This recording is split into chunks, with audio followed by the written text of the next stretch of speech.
Milwaukee has a history of doing what are called these focused education seminars.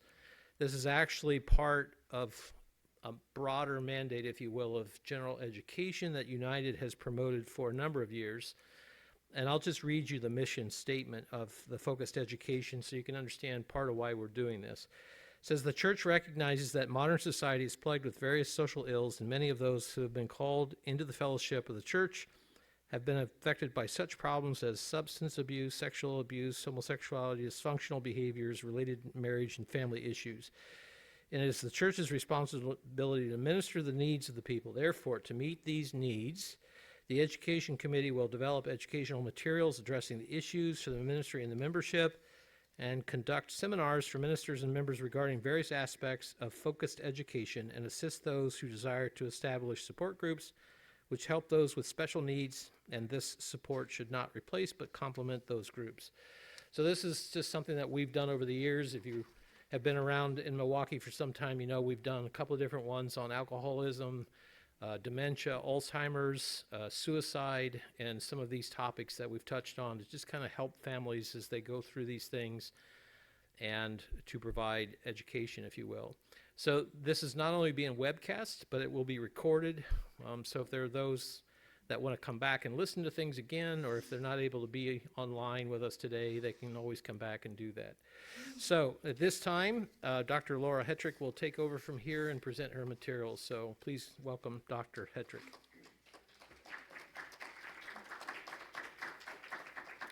Hi, thank you. Can you all hear me? Okay. So that was a very nice introduction. Thank you. So Dr. Laura Hetrick, I'm an associate professor of art education at the University of Illinois at Urbana-Champaign. So that means I'm a teacher educator.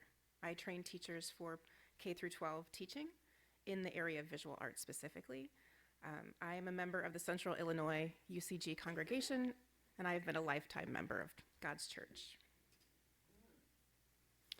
So this is a photo just from the recent feast. I went to Porto Seguro, Brazil, and there was a guy on the beach selling bracelets, but he let you hold parakeets. And that is one of my hyperfixations. I love birds, but specifically parakeets. And as I was telling a couple of people, I did smuggle my parakeet into the hotel last night, and he's in the car because he sings a lot, and I knew he'd get us in trouble. So I don't like breaking rules, but I wanted my bird with me, so. He's fine. He has several blankets. He's probably singing right now. So some of the things that I do at the university, I am an associate professor. That means tenured. For those of you that there's an assistant, then you work toward tenure. When you're associate, it means you have indefinite tenure. It means it takes a lot to fire me at this point. And the next step will be full professor, which I'm going to go up for that next year after I finish 2 books. So I'm a co-editor of a major journal in my field, so Visual Arts Research Journal.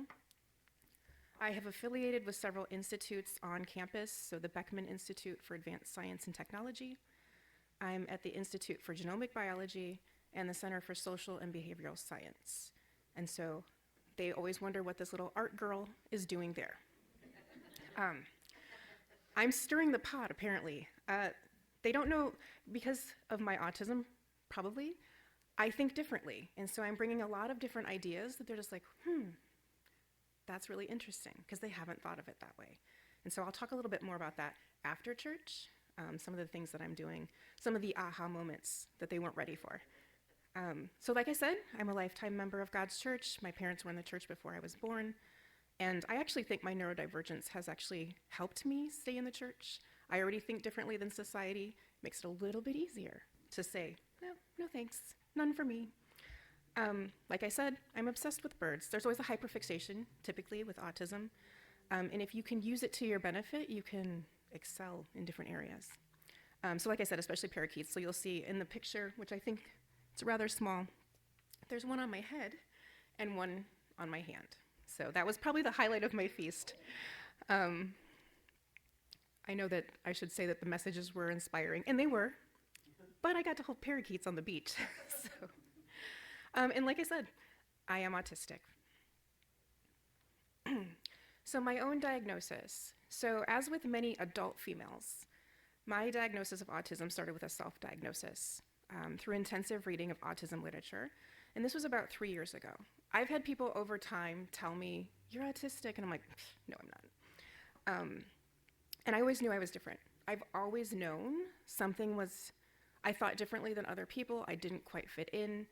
When other people really enjoyed this, I'm like, I don't want anything to do with that. But have you heard about this? And everyone's like, don't really care about that. And I'm like, So it's always in knowing I was different, but not knowing exactly how so. So I was always looking for an answer. And when I found it, it wasn't what I was thinking it was going to be. So originally I was doing this deep study on ADHD and autism for the sake of teaching my pre-service teachers how to better accommodate those students in their art classrooms. So that was one of the things that students kept bringing to me. They're like, there's more and more students with autism and ADHD. I don't know how to work with them. What can I do? How can I make it better? And I'm like, that's a really good point. That's actually my job to teach you, but I didn't know myself. So I started doing tons of research, and that's where that hyperfixation and deep dive comes in handy, because then I started learning everything about ADHD and autism. What I began noticing is that a lot of the autistic characteristics described me incredibly well, and in some cases a bit too well. And I'm like, so there might be 50 things on that list, and I checked 49. I'm like, oh, I'm not autistic. I don't have that one. So those are common ways of working kind of through that. I actually kind of went through a little bit of what I would call a grieving cycle when I determined that I was autistic, because I didn't know what to think about that. I knew the stigma that was involved, and I didn't know a lot of what that now meant. And then I looked back over my life, and I'm like, oh, and everything just started making sense in retrospect. So then I finally took myself to a neuropsychologist, and I was officially diagnosed. In fact, in the initial meeting, she's like, oh, within the first 5 to 10 minutes, I knew. We just needed to do the paperwork after that. So there's a way of just, once you know, you kind of can see it in other people. So setting the stage, I think your image is probably going to be tiny. So this is just finding different comics and memes and testimonials online has helped me reconcile my own self-perception. So at first I was really struggling, and I had to kind of reconcile what that meant and how I was going to handle it. And then I'm like, I own this. And so I've gone through the stages of now, I want to help other people and I want to empower other people. So up here on either side, you can see in my childhood, she's a little kid saying, am I weird? And then in my teens, oh no, I'm definitely weird. How do I stop being weird? In my 20s, I need to stop being weird. It's the only way I'll succeed in life. In my 30s, out of my way, I'm weird. And it's kind of shows my own transition through life of, I knew I was weird. Teens, you don't want to be. You want to be like everybody else. In your 20s, you're like, oh, I have to do this. And then at some point when you come of age, you're just like, it's me. And you own it. I'm now in my 40s, so there's a whole nother level of where I'm at with this. So that was just a brief introduction to me. The outline of the presentation is on this next slide. So I'm going to talk about a brief definition of autism and the diagnostics, the concept of the autism spectrum, because if you've met one person with autism, you've met one person with autism. We are all very different, and that's the concept of the spectrum. Although I want to change the idea of the linear spectrum into more of a radial spectrum, so we'll talk about that. Some of the signs and symptoms, there are different thinking perspectives, some of the strengths and weaknesses. Note to self, all humans have them, so it's okay. The importance of awareness, why we need to understand what autism is, dispelling some myths, and then of course, approaches for embracing autistic individuals. This is a lot of text. This is taken directly from the Diagnostic and Statistical Manual of Mental Disorders. I don't even like the name of it. So if you've ever heard anything called the DSM, this is the DSM. There was a hand raised, somebody has heard of it. So I'm just gonna read this to you. I highlighted it in red, the actual parts that I think most people think of. So this is what a doctor in the health field would use to actually diagnose me. Autism spectrum disorder is characterized by persistent deficits in social communication and social interaction across multiple contexts, including deficits in social reciprocity, nonverbal communicative behaviors used for social interaction, and skills in developing, maintaining, and understanding relationships. In addition to communication deficits, the diagnosis of autism spectrum disorder requires the presence of restricted repetitive patterns of behavior, interests, or activities. Because symptoms change with development and may be masked by compensatory mechanisms, the diagnostic criteria may be met based on historical information, although the current presentation must cause significant impairment. That's a lot of words. So what does that mean? Oh, first I'm going to do the CDC statistics. So the Center for Disease Control. Also don't like that name. So according to the latest data, which is 2023, from the CDC's Autism and Developmental Disabilities Monitoring Network, about 1 in 36 children has been identified with autism spectrum disorder in the United States. This is an increase from 1 in 44 children 2 years ago, and this is 241% higher than baseline stats from the year 2000. This prevalence is observed across all racial, ethnic, and social economic groups, and ASD is nearly 4 times more common among boys than girls. I think this occurrence is actually incorrect, and more near 50-50 male-female, and I'll have more information on that on the next slide of why I think so. Additionally, an estimated 2.21% of adults in the US are autistic, though my team believes that the percentage is higher due to non-diagnoses during their formative years, due to gaps in autism research in general, and gaps in specifically considering its possible genetic underpinnings. So I think 2.21% is actually low because autistic children become autistic adults. It doesn't end at 18. And so I think, in my own situation, I was a child in the 80s. They weren't testing for autism. And if they were, they weren't testing girls. So. Oh, and I'm going to go back to this. Because people are like, 240%, 241% more higher. It doesn't mean that there's more and more, like, vaccines are not causing autism. There are not more things causing it. We just have a better awareness. We have more people diagnosing. We have people having better access to diagnoses. So it's not like this is suddenly the it thing, like you want to be this. It's just that we have, and also autistic people tend to not go to big social parties and different things like that. So the internet has actually provided the information coming to them. And so people are able to self-diagnose and then go and get a diagnosis. So there are reasons these numbers are going up, and it's not necessarily everything that's going on in the world causing it. It's just that we're more aware and have better access. So this is the reason that I think females go undiagnosed. It's perfecting the coping mechanism called masking or social camouflaging. And this is a more specific form of impression management. Social camouflaging is defined as the use of strategies by autistic people to minimize the visibility of their autism in social situations. And this is why my own diagnosis went so long, is because I just observed people, and I learned, okay, that's what you do in a social situation, and then I employed that the next time I was in a social situation. And you get so good at it that people don't even know. So right now, I can go and I can speak to hundreds and hundreds of people at a time, and people are like, you can't be autistic, you're doing that. I'm like, no, I can be both. But after this, I will go home and I will have to recover. I will have to be in quiet. I will have to be not around people. And it will take me hours to just kind of process everything that happened and to kind of be back to myself again. So just know that if somebody is autistic and you're like, I don't think so, they're running every energy level that they can to not appear such. So here's the concept of the spectrum. And I apologize, I didn't know your screens would be so small. But most people think of the spectrum as linear. And it goes from like less autistic to more autistic. But every autistic person is fully autistic. It's not like you're autistic up to your ankles and somebody else is autistic up to their shoulders.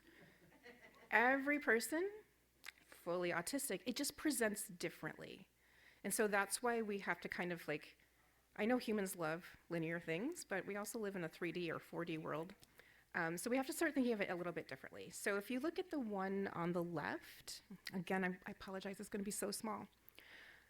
If you look at the radial idea, the autism spectrum looks more like this. So they list some of the different things that I might have difficulties with or that might mark my autism. So social differences, I'm just reading down the list so you can, interests, repetitions, sensory sensitivities, emotional regulation, perception, executive functioning, and other. I excel in other. I don't know what it is, but so if you look at the radial, all of those are going to be different. So if you think of like a soundboard that has all of those movable elements that like bass and different things. So all of those can go in and out, and they're different for every autistic person. So my sensory sensitivities are through the roof, in fact. But I'm actually really good at executive functioning. So my blue area would be really low, but my sensory would be yellow, and then outside of also. So it's just a matter. And then autism is also considered as a dynamic disability, which means one day I can do something and maybe the next day I can't do it. So some days I'm really good at presenting, and then tomorrow I can't even microwave my own food because I'm done. Like, I'm oversensory. That ability has now left me for that day. I actually have some hypotheses about why that's happening, but I'll talk about that afterward. And that's where I'm kind of exciting scientists a little bit. So I just put these images up there just to kind of help you reimagine that it's not linear, it's not less to more, it's not high functioning to low functioning. We don't use those words. Those are not in the DSM. That's something that society has created, and it's kind of, I don't like it, so we don't use that. I think that's enough for that one. So I just gave it to you another way, and it's a little bit bigger, I think, on this one.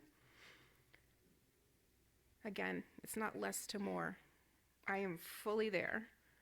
It just looks a little bit different for me. And also, I have been told I have abnormal flat speech, so then I overcompensate, and they're like, oh, you have like a very dynamic sing-song voice. And I'm like, it's one or the other for me. That's that black and white thing. There's no Laodicea here, right? It's this or it's this. And that's how I am with a lot of different things. If you tell me one thing or the other, fine. This gray area, which is the whole reason I went into art. I didn't understand the gray area. And most people are like, you went into art because you didn't understand it? And I'm like, why would I go to school for something I understand? I would go to school for something I don't. So that's a whole nother presentation, in fact. So we can get into some of the signs and symptoms. So common signs, and this is kind of a summary of what the DSM is saying. Difficulty with communication, social interactions, and repetitive behaviors. But I myself cannot overstate sensory sensitivities. I think that's actually what causes the other ones, or I think they're in play together. Because if I'm oversensory, I'm going to avoid social interaction. Doesn't mean I don't want to interact socially. It's just that I'm oversensory, so I choose not to. So I think there's some things wrong with the diagnostics. And I've also think that God has given me a place where I can actually speak to that, and I think that's why I'm compelled to do things like this. There's also variability in the symptoms. Symptoms can range from mild to severe and vary widely among individuals. They can vary widely within the individual, so that's something to keep in mind too. So if you have an autistic loved one who could do something really well for like weeks and weeks, and then one day they're like, I can't do this. They're not trying to be like disruptive or to get away with anything or be lazy. They actually may in fact not be able to do it that day. So it's kind of giving some grace, because no one's more frustrated than the actual person. I could do it yesterday, so I have expectations that I can now do it today and I can do it tomorrow. So let's look at what these difficulty with communication, like what this might look like in a child and what it might look like in an adult. So a child might struggle to express their needs or understand others. So for example, they might not respond to their name or have trouble forming sentences. Imagine a child who prefers pointing to objects rather than asking for them. In adults, an adult might find it challenging to engage in small talk or understand social cues. For instance, they might not realize when a conversation partner is bored or wants to change the topic. I myself really struggle with small talk. Like, I don't care what the Kardashians are doing. I don't care. I have learned how to talk about things like that. But if you want to talk about the universe and how things were created, if you want to talk about the cells that we can't see and how they might interplay, like if you give me something really deep, I will talk to you for hours. So it's just a matter of, it's not that I don't want to talk, it's just what we are talking about. Social interactions. So in children, a child might not play pretend games or interact with peers in typical ways. Picture a child who prefers playing alone with their toys in a specific order rather than joining a group game. I, in fact, am like this as an adult. I do like pretend games if I'm playing with the kids at church. I do enjoy that. So as adults, an adult might avoid social gatherings or feel overwhelmed in crowded spaces. Think of someone who prefers working independently and finds team meetings stressful. Although a lot of people find team meetings stressful, so it doesn't necessarily imply something. Repetitive behaviors. A child might engage in repetitive actions like hand flapping, rocking, or lining up toys. Imagine a child who insists on following the same routine every day and gets upset if it changes. And I was actually a child that lined up my toys. I remember doing it. That was the play for me, was kind of the organization. So I would line up crayons. I would line up my brother's Matchbox toys. I would just line them up. That was playing for me. It was kind of an organizational system. I didn't actually do anything beyond lining them up. As an adult, you might have specific rituals or routines they follow meticulously. For example, they might always take the same route to work and feel anxious if they have to take a detour. I am very much a routine individual. So every morning looks the exact same. I do everything in the exact same order. And even though I do that, I still write it down every day. I write down a list and I check it off as I go, even though it looks the exact same every single day. Sensory sensitivities. A child might be extremely sensitive to sounds, lights, or textures. Picture a child who covers their ears at the sound of a vacuum cleaner or refuses to wear certain fabrics. That was me. My mother tried so hard to get me into those like taffeta dresses in the 80s, and I would just like, actually still it makes me cringe. I don't like that fabric. I didn't like wool. I wouldn't wear wool, I wouldn't wear taffeta, I wouldn't wear a lot of like itchy, scratchy things. We always cut the tags out of my clothes. I still will do that sometimes as an adult. I will cut those. Those are things you just don't know. As an adult, I get to make my own decisions, and you don't know I'm doing those things. You don't know that I avoid mushrooms because I don't like the texture, because I can order my own food. As a kid who doesn't get to make as many choices, it's much more obvious. But as an adult, I just avoid that, so you don't know I don't like that texture. Unless you sneak a mushroom in my food, you'll know, because I will take it out of my mouth, which is, I have understood that's not appropriate, but I'm not going to eat it. So an adult might avoid certain environments due to sensory overload. I have never been a club girl. I mean, I grew up in the church, so I technically shouldn't be anyway, but it was no problem saying no. That is just not, it's too loud, it's too bright, there's too many people, it's too hot. You can smell all of the people in there. I just don't like any of that. So I prefer libraries and quiet spaces. So for instance, they might find bright lights in a shopping mall unbearable and prefer shopping online. Ooh, that was nice. That was calming. I also have very sensitive hearing. So I think this might be the one where I'll share some personal stories. And I think I used to be embarrassed by things like this, but it's more for educating people to understand what it really looks like. So for me, I couldn't, like on an airplane, I couldn't eat and drink because the noise is so loud, I can't swallow. I can't swallow drink or food because it's overwhelming to my hearing. So when one is overwhelmed, I lose a different skill set. I even used to, as an adult, carry a stuffed animal on an airplane, not even putting together that was kind of the comfort. And then my one friend, who he has said he's autistic, he introduced me to noise canceling headphones way back when they were kind of a new, very, very expensive new thing. And he put them on, I'm like, oh, that's cool. And then he clicks the button, and I'm like, oh, my life just changed. And I went out and spent the money, and I used them on an airplane, and I ate and drank for the first time on an airplane. Because the noise wasn't there, the other ability wasn't taken away. So it's things like that I didn't know until I put all of this together, that I'm like, oh, autism is such a thing, like the sensitivities. I was at the gym in a cycle class, so on my little bike, right? And my instructor had hearing loss, and he takes his hearing aids out for instruction because he doesn't like them on his head. So the music would be so loud in that little room that I couldn't pedal. I would get vertigo and I'd feel like I was going to fall off my bike and I couldn't pedal. So I started wearing the noise canceling to class and I was fine. So it's things like that I don't think people understand the sensitivities, and I think the sensitivities are what lead us to do some of the other actions that are kind of misjudged as other other things. What is another one? I'll come back to it. But there are things like that that I don't think we think about that really, it's the sensitivities. They really, really affect, at least me. That's where my color, I think it was yellow, right? My color's off that radial scale. So sensory overload.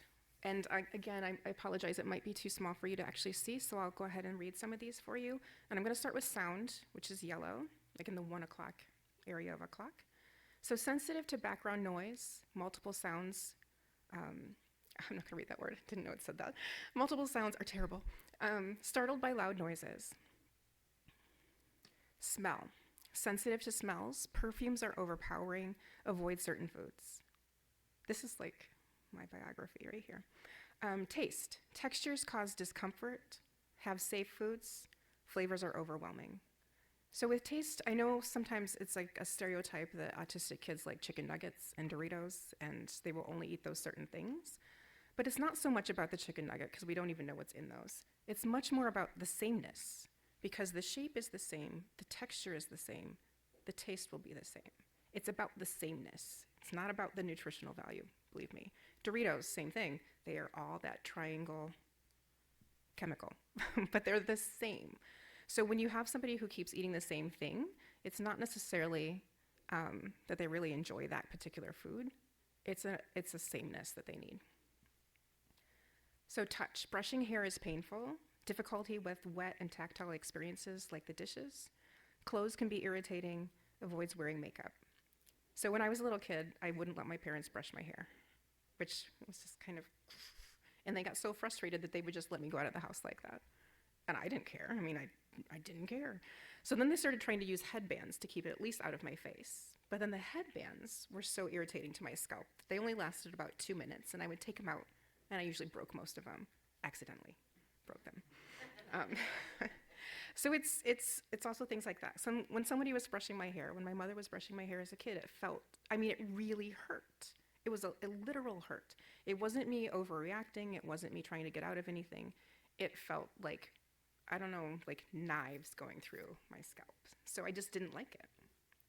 Even now, I have to be, I am in charge of that, but I'm very gentle with myself.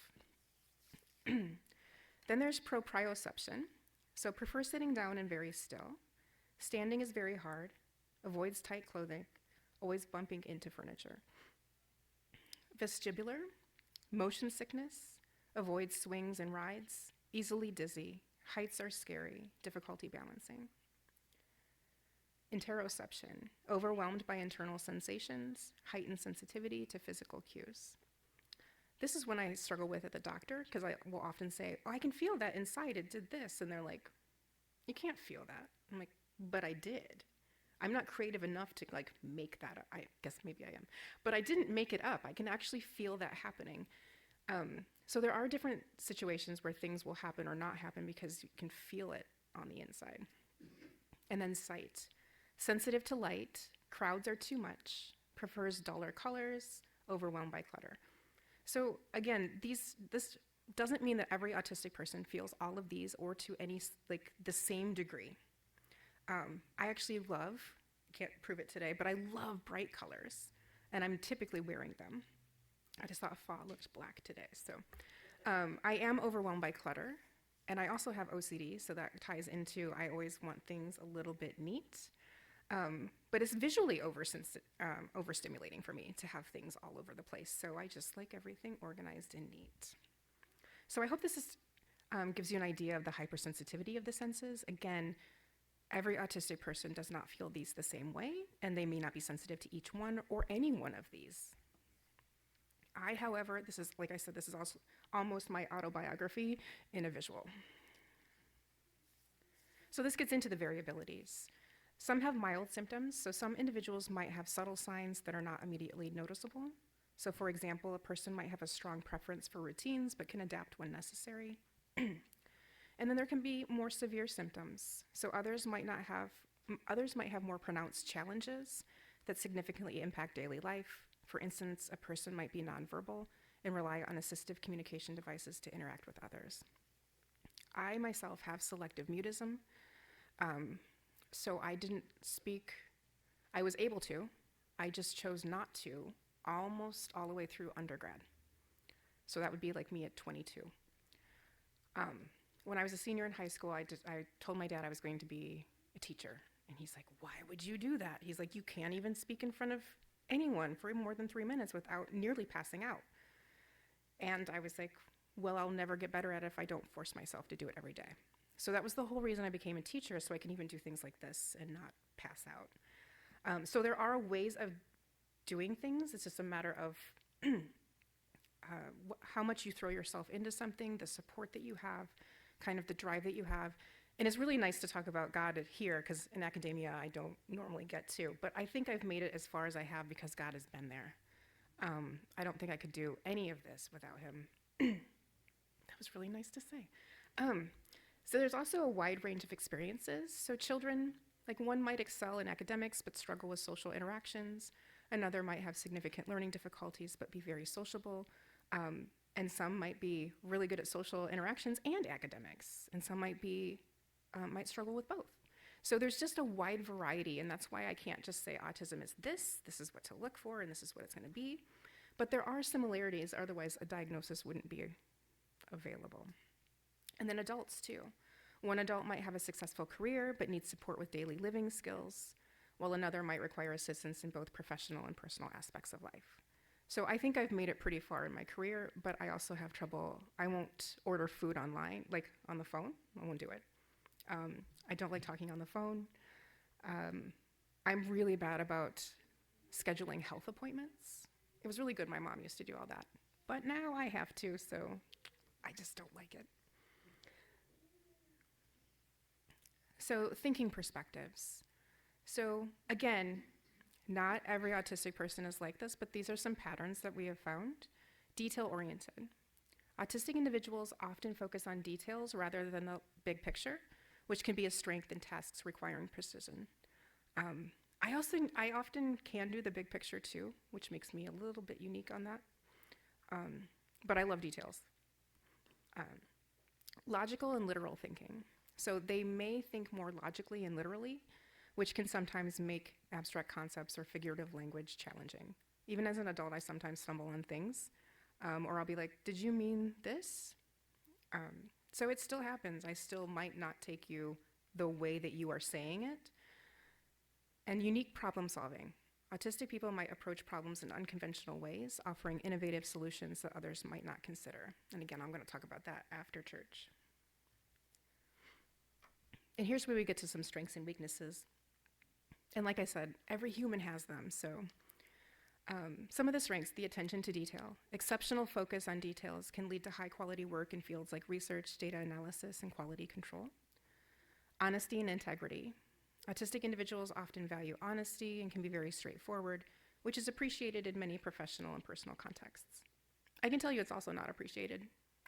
In academia, apparently there are some rules that I do not know.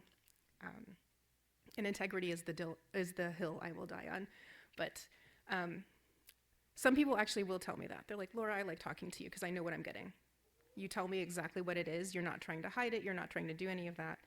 But again, in some contexts, people want it to be hidden, apparently. They like it to be sugar-coated. So I'm still working on the sugar-coating because I just feel like that's a lack of integrity when you're sugar-coating things. Strong memory. Many have excellent memory, particularly for facts and figures, which can be advantageous in academic and professional settings. I have a nearly eidetic memory, which I think is a blessing and a curse. It's great because I am great at trivia. I can remember things. But sometimes you can't get past certain memories either, and that's where it can kind of shut you down. If it was something that was particularly upsetting, or somebody wronged you, or the death of someone or a pet or different things like that, it's also really hard to forget that. In fact, I taught myself a system probably 10 or 20 years ago where I delete things. So just like if you go into a computer system and that file is there, I can't forget that it's there. I have to go through a process where I tell myself I'm deleting it. Just like Photoshop tool. Like I go through, and it takes a lot of energy for me to delete something, but otherwise it's stuck there. So strong memory is one of them. Divergent thinking. So autistic individuals often excel in divergent thinking, which allows them to approach problems creatively and generate unique solutions that others might not consider. This strength can lead to innovative ideas and breakthroughs in various fields, from technology to the arts, science, everything. We need divergent thinking. We can't use the same thinking that created the problems, so we need somebody else to kind of go in there and fix it. So some of the perceived weaknesses: sensory sensitivities. Overwhelm from sensory input, like loud noises or bright lights, can be challenging and affect daily functioning. I would say this is completely how you could take me out. This is it. You could make things too bright, you could make it too loud, and I'm not functioning. Social communication. Difficulties with social cues and nonverbal communication could lead to misunderstandings and social isolation. I have worked really hard at being better at communicating, but I still do misunderstand things, and I do miss certain cues. And then what people call social isolation is just me knowing I don't want to be there. It's not necessarily that I'm isolating myself. It's kind of a defense mechanism against I don't want to be in that situation. And then the need for sameness can be perceived as a weakness, because a preference for routine and resistance to change can make adapting to new situations difficult. So if I'm in education, and right now education keeps changing day to day, the laws change, everything's changing. Right now I'm just like, okay, the routine is that change is going to happen and I'm not going to like it. So if I've put myself in that, I can actually handle it. It can be a weakness if people see me as too rigid, as if I don't want to change. So I have tried to teach myself to learn that change is okay. It doesn't necessarily equate to bad. So there's multiple reasons that there's an importance for awareness. So early diagnosis and support. Increased awareness can lead to earlier diagnosis, which is essential for accessing early support services. So early support can significantly improve outcomes in communication, social skills, and adaptive behaviors. So students in school can actually have support systems in place if their teacher knows. At the University of Illinois, we have the disability resources and educational services. So if they have autism, ADHD, or multiple, anything that might cause them to need support, they can actually go to this service and get a letter of accommodation.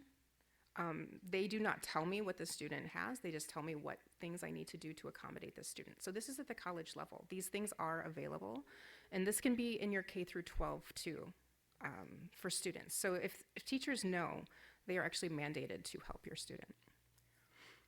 Depathologizing and destigmatizing. So awareness helps shift the perception of autism from being seen solely as a disorder to recognizing it as a different way of experiencing the world. This can reduce stigma and promote acceptance and inclusion in society. And this is actually one of my two main goals. I just want to destigmatize autism. I don't want it to be something that's seen as bad, or if parents take their child and they're diagnosed, they're not like, oh, our whole world has been wrecked. I want them to be like, yes, my kid has autism, right? So that sounds like a major, like, Laura, you're dreaming, but Laura dreams a lot. So I just want to depathologize. Depathologizing means to take the disorder idea out of it. It's just a different way of experiencing the world, a valid way of experiencing the world. Awareness also can help dispel some of the myths. So homogeneity. One common assumption is that all autistic individuals are the same. So autism is a spectrum, meaning it manifests differently in each person. So we talked about that before. If you've met one autistic person, you've met one autistic person. It's not a male disorder.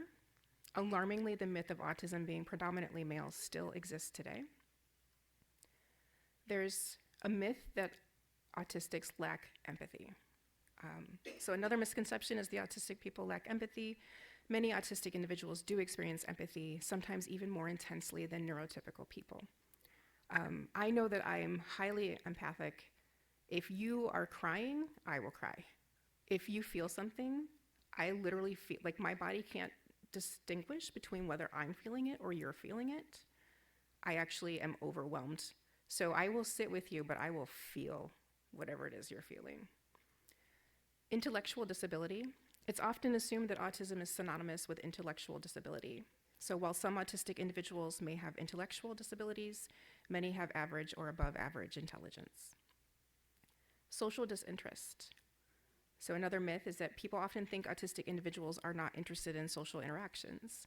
In reality, many autistic people desire social connections but may struggle with the nuances of social communication. So I love having friends. I don't need to have hundreds of them, though. I like to have my people who get me, and I can feel comfortable being who I am. So I actually do desire social connection, but I don't desire some of what I see the world offering. Like, some of it seems kind of fake. So I don't enjoy that. But if it's a real relationship where people are being honest and we're enjoying things, I love that. Another reason that we should be aware is it can make us more considerate. So recognize that some individuals may not be acting out for attention, but may be experiencing overload that leads to burnout. So even as an adult, I still experience this. In fact, I went through autistic burnout a couple years ago at work. Things were just very stressful. And then I found this little chart, and I'm like, oh, I went through all of that.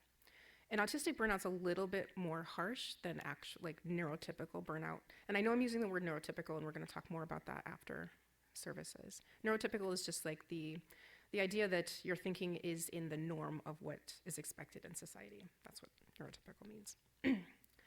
So signs of autistic burnout, kind of a flat mood, like nonchalance, low attention span, exhaustion, scared to make commitments, irritability, overwhelmed and underwhelmed.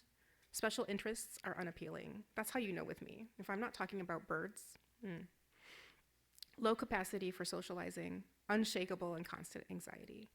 So again, somebody might not be acting out for attention. They may actually be overwhelmed. So that's some of the advice I give to some of my teachers, my beginning teachers. I'm like, that student may not be acting out.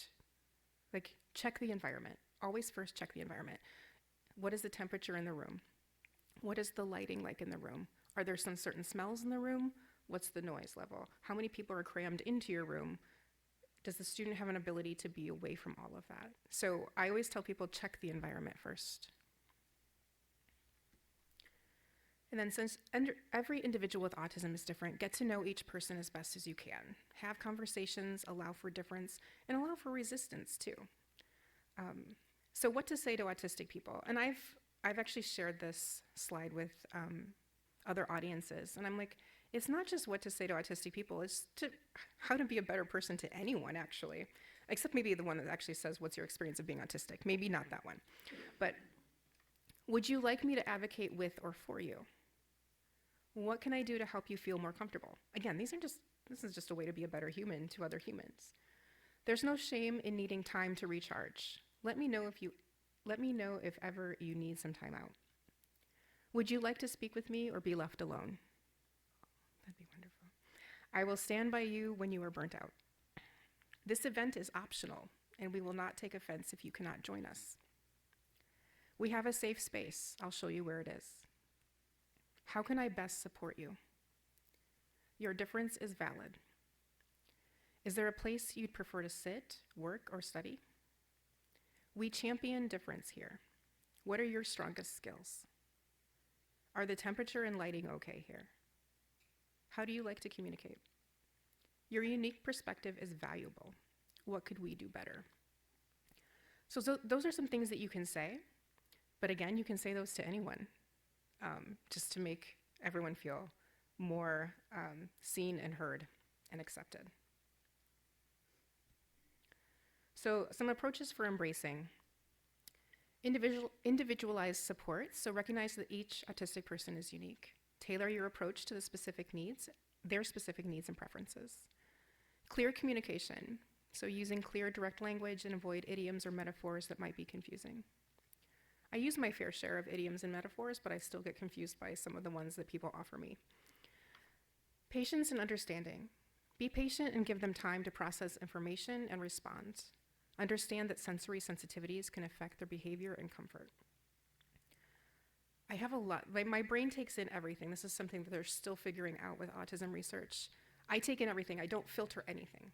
Everything is coming in, and then I need time alone, and my brain will actually process through everything that I've just seen, heard, smelled, and taken in. So we just need that time where there's not more stimuli coming in, just kind of that sensory deprivation, if you will. And then consistency and routine. So many autistic individuals thrive on routine and predictability. Consistency can help reduce anxiety, improve their ability to function. So these are just some concluding thoughts for this portion of the presentation. So I'm still learning about myself every day through reading books and articles, perusing comics and memes, and working with scientists. I'm also doing reflective writing, which I'll talk about afterward. I'm continuing to work with the University of Illinois' multiple institutions and centers to explore autism. I continue to tell people about my autism as I feel safe to do so. There are still people that don't know. I just don't feel safe telling them yet. I focus on helping others feel appreciated and empowered. So there's a little, I think this was a tweet that I kept. People think I'm not autistic because I'm able to function at a high level for 8 hours a day. They don't see the 2 hours of intense preparation beforehand or the 6 hours of recovery afterward. And I would say that's very much me. So part 2 after services, it's going to be a little bit shorter in content, but very focused on specific definitions that you're going to hear in society, and you're probably hearing them more and more. So I'm going to be defining the terms neurodiversity, neurodivergent, neurotype, and neurotypical. I will mention some of my recent, current, and ongoing autism research at the University of Illinois, and then there's time for questions and answers about part 1 and part 2, although it looks like I'm running ahead of schedule, so there is actually time for questions right now as well. And if you can collect any thoughts or questions, if you think of things during services, during the sermon, sorry, Mr. Down, write it down. I would love to try to answer it. I may not be able to. Like I said, there's still so much research being done, but it's improving by leaps and bounds now because we have technology that wasn't there before. So this was me at the feast also. I just shared a lot of feast photos. We made little rose tea lights from scratch with Mrs. DeCampos, if you know her. So I just wanted to throw that in there. So I am going to pause this part of the presentation and open it up for any questions if anyone has any. First of all, thank you for your lovely organization and presentation style. One of the early things that caught my attention was when you talked to somebody about being diagnosed, they told you that within the first 10 minutes, they knew that that's where you sat as far as who you are. Can you tell me a little bit more about how they defined that? I don't know that she actually told me exactly because I accepted that. This particular neuropsychologist is also autistic, and there is research out there that autistic brains actually synchronize when they talk to each other, which I'm like, I feel that inside, but now there's actual research where they're imaging the brains at the same time, and so it's one of those, you kind of know your people, and there is a book out called Neurotribes, which defines how you find your people that you feel comfortable around. I think it was more of like my eye contact, my pausing, the different things. Like she was asking me very specific questions and my answers were probably textbook. But we never actually discussed what she knew. I knew that she knew. So would you be able to say to someone, for example, just use me as an example, talk to me and say, oh, I already know within this conversation that you have these traits or personalities. I've done that. I don't know how well that goes over, actually. I have, yes. So for one thing, if I open up and start talking about a lot of different things and I'm animated, that's usually a clue that I feel comfortable. But then there's this synchronicity, this reciprocity that doesn't happen with other people. And then I'm also kind of guarded when I do it, because I can't diagnose you. I'm not that kind of doctor. Right. But it's also you just kind of, I know that I would never accept that as an answer. You just kind of know. There's just this feeling of being understood that you don't feel from other people, if that makes sense as well. So yes, I have unclinically diagnosed people I have met just because, and I always say it, I'm like, have you ever considered that you might be autistic? And their reaction is typically the same as my initial reaction was, is like, I don't want that. But that's because I didn't know enough about it. And so that's why I'm doing these things like this, is just to be like, I don't want people to have that reaction, but I give space for it because I did the exact same thing. And I did that for years because people used to compare me to Sheldon Cooper from The Big Bang Theory too, which he's pretty cool as a character, but in person, like, people are like, oh. So I have a favorite spot on my couch, right? There were so many things that lined up about this character and myself, and I didn't put it together until the diagnosis, and I look back, and he's autistically coded. They don't say it in that show, but he is definitely an autistically coded character. And so I'm like, oh, that makes more sense. And they compared me to Benedict Cumberbatch's Sherlock with his mind palace, because I have that capability as well. And so all of the references that people have said over the years made a lot more sense. But I mean, even my coach at the gym, I was doing like this heavy weight, and one little strand of hair got really sweaty and stuck to my face, and I didn't know she was watching.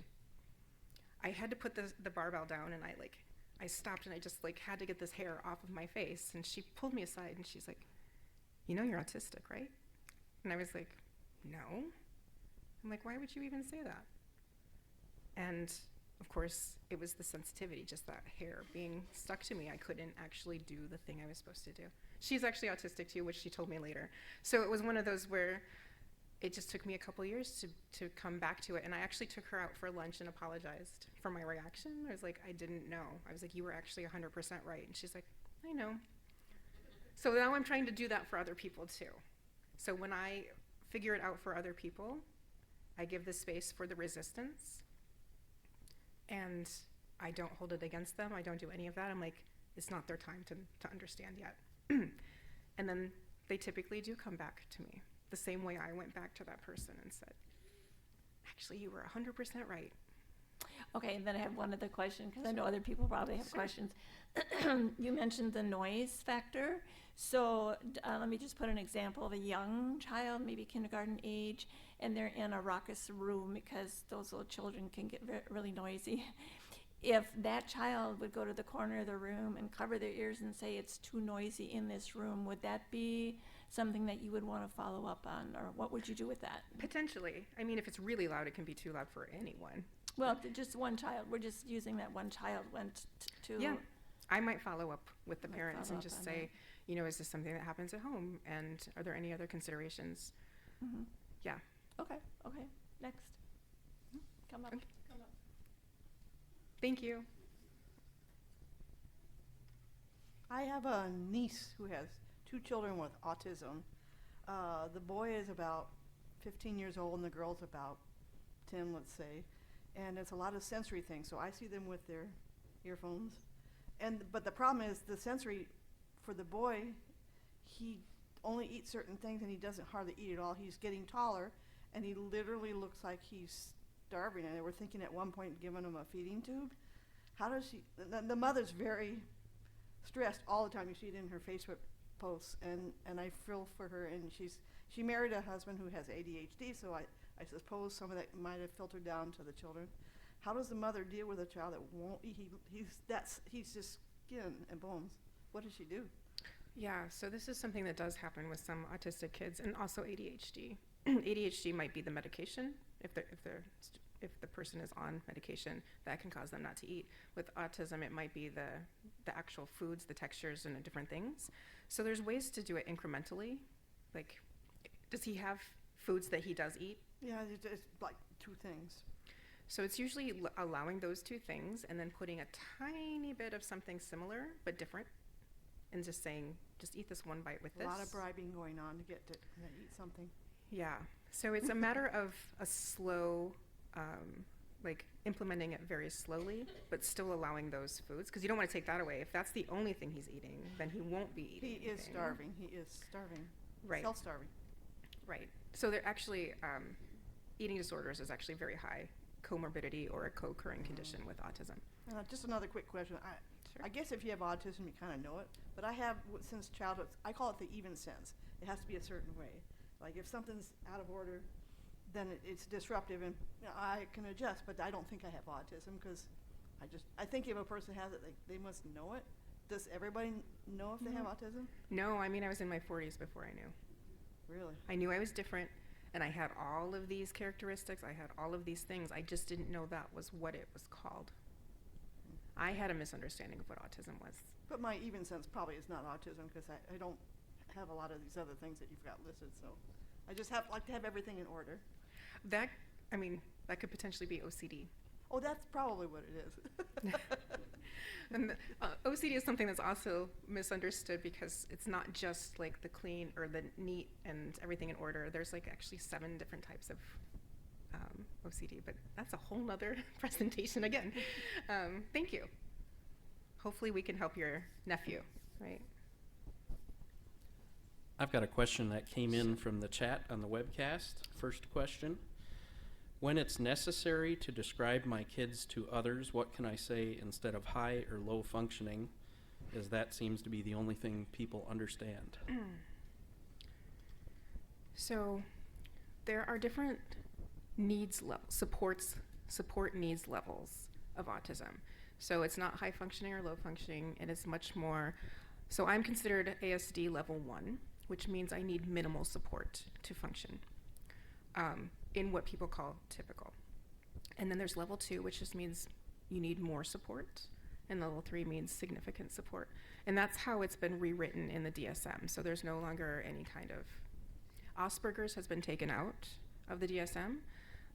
So now anyone that was Asperger, I probably back in the day would have been called Asperger's. Now that is just ASD level 1. And there's a problem with Asperger's because he was a Nazi, and that's, I don't know if you know of the whole, okay, there's a whole thing of why we've taken that out. So introducing your kids would just be, this is my son Adam. He experiences the world a little bit differently, and we need to support him in different ways to make his life better. I don't know if that's going to help the parent, but it's much more of, labels I think can hurt people. It can also help if it helps you understand what to do. But if it's a label that is kind of making it worse, I don't think that's good either. So as far as like low functioning, high functioning, you can just say if your teacher, I keep saying student if you noticed. If your child is somebody who needs more support, you can just say, this is my son Adam. He needs more support in daily events to make him feel comfortable. So something like that.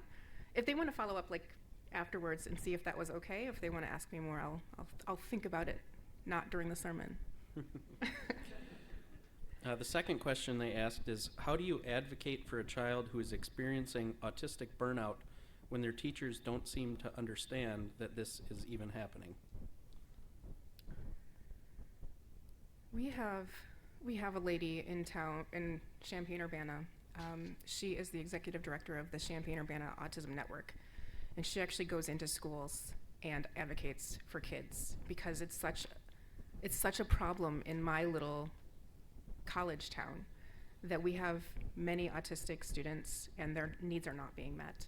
So as far as advocating, it would be if the student has been officially diagnosed, then you can bring in the neuropsychologists and the different people on the IEP. So IEP is an individual education plan. Students with disabilities all get their own, which has accommodations and different like benchmarks that they have to meet that might be a little bit altered from the rest of the students in class. So if you can bring the whole team together, so neuropsychologist, the school counselor, the teacher, the parents, the student, and actually have a conversation about it. So it does unfortunately take steps from the parent to advocate for their student, but there are laws in place that the teacher has to do something about it. They cannot ignore the student and they cannot continue to push them aside or overlook it because that's actually against state law. So that parent can reach out to me personally if they want to afterward too, so we can actually talk about steps with that.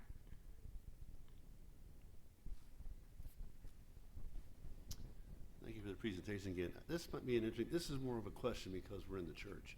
Sure. Okay, so do you believe this would be something that would be healed? It's something that is actually a condition that could be healed in the kingdom as we read about, or is this, and does that mean it has a cause that we don't know what that is? So when I've told certain people in my own congregation that I'm autistic, they're like, oh, I'll pray for you. And I'm like,